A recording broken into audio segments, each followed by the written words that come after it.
totaal aantal optekende verhalen stand tot nu toe aan 2014 is 16.867 precies. 16.867. Waarvan de zagen, de zegen, het meeste binnen. Zo'n liedje 14.000. En wat dacht je met de vertellers? Waar ben je de meerderheid, de malie of de vrouwlie? Waar ben de grootste zwetsers in de vrouw? De mannen. Ja. Het totaal aantal vertellers die hij bedelwest had, ik weer van de week in Bollens-Longeren, zijn lied Skiedwarpen. Er zitten bij gelijk al zo'n 30 vertellers, onder andere Andries Bijma, een grote verteller, de mollenvanger. Het totaal aantal vertellers weer zo'n 160 die er onder de mensen waren.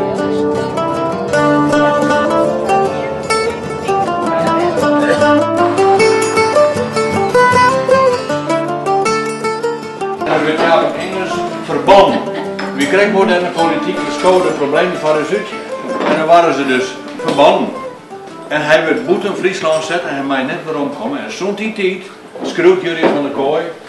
En daar heb ik alle vertrouwen in. Komt Jaap Engels net meer in de boeken voor. Dus er zullen wel in orenboeken boeten Friesland voorkomen.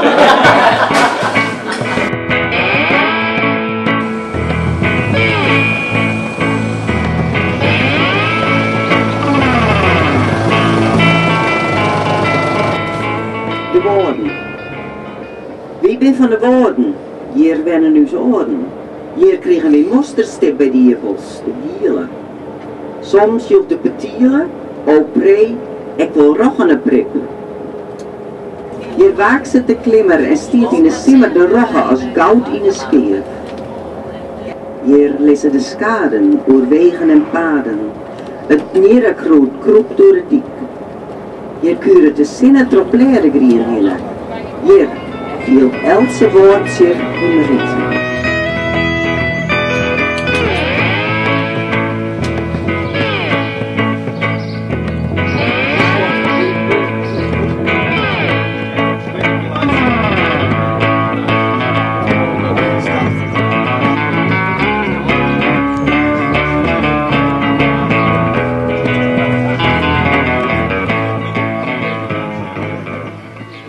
Verbouw is in een ontploegje. En dat wie heer geweten zijn, sterk eerlijk. Die zei, we gaan de reis heen. En daar achterin, daar ziet u iets van vormpjes voor vlaaien.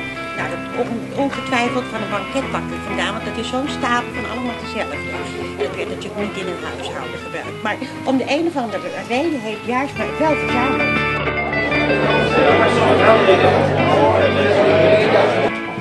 Beste mensen, allereerst van harte welkom in dit Auladen Theater Meerzicht. Mijn naam is Teer Koppenbouw en ik ben van Tresor. En het welkom, dat geldt ook voor de orenpartijen van dit boekproject. Dat is Utjouwerheid wat meer. Taalbureau Popkema en de stichting 100 jaar Damjaarsma. Een speciaal welkom voor de familie van. Dus wat jullie moeten doen om de lezing te vinden is, ga naar de Volksverhalenbank. Dat is gewoon www.verhalenbank.nl.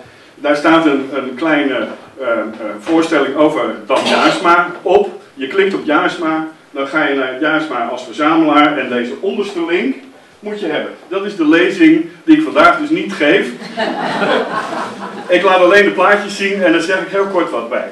Er zit een hele grote biografie in het boek van Dan Jaarsma. En toen vonden wij het dus wel aardig om nog een collage, illustratie te maken, waar hij zelf in verwerken is, maar alle elementen, kaartjes van Friesland, waar hij zijn dingen naar zijn verhaal verzamelen heeft. En uiteindelijk, nou, hij woont heel vaak op een fiets, op paard, en dus die is er ook in verwerken. En deze hebben nou Joet mooi naam, want deze is van Jurjen van der Kooi, omdat er de Joet aan het bijwerken is. Dus hartstikke mooi. En daarom vind ik het heel mooi dat ik nou die eerste exemplaren van dit prachtige boek Hoe lang je mooi aan het nijteen van die verhalenvertellers. En dat ben ik Grietje van de Bos Tibbesma, Bette Sisser van Geeske Kobus van der Zee en aan Hinke de Roos Bijma, Pakensisser van Anders Bijma. Als je naar voren komen willen, dan hoe lang je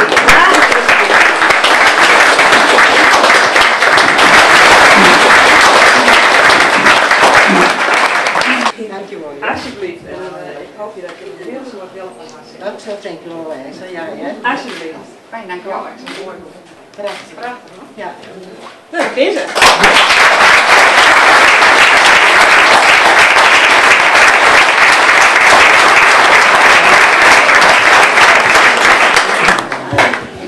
Wij hebben Beppe is er nooit zo heel veel verhaal van Beppe Jet, of tenminste, dat hebben we net oppikt. Misschien krijgt ze Jan Witske zei van toen hier wij net gevoel daarvoor. Maar we vinden dus nog wel heel mooi te ontdenken aan Dam Jaarsma en aan ons Beppe dat het boek er is. En dat we het aan ons vaak Beppe zelfs voorlezen kunnen. Zo'n mooi boek dat ik als, nou ja, zeg maar als, dat de spakers die verhaal zou vertellen hoe Dam Jaarsma en dat er dat alle keer opschramen had. Ik had er ik bij zitten toen van Famke wie van een oor of een oor als een uur of 8 jaar. Ja, mijn vriend is net zo goed meer, ik probeer als kind van een jaar of 8, 9 en dan zat mijn grootvader aan tafel en Jaarsma zat er ook al bij en die legde dan uit wat je ging doen. En zo werden de verhalen verteld en opgeschreven. En ik ben altijd nog trots als kind zijn dat ik erbij mocht zijn en dat ik in mijn gedachten nog heb van dat was ik die ook bij die verhalen is geweest. Dankjewel uitgevers en dankjewel Dam Jaarsma.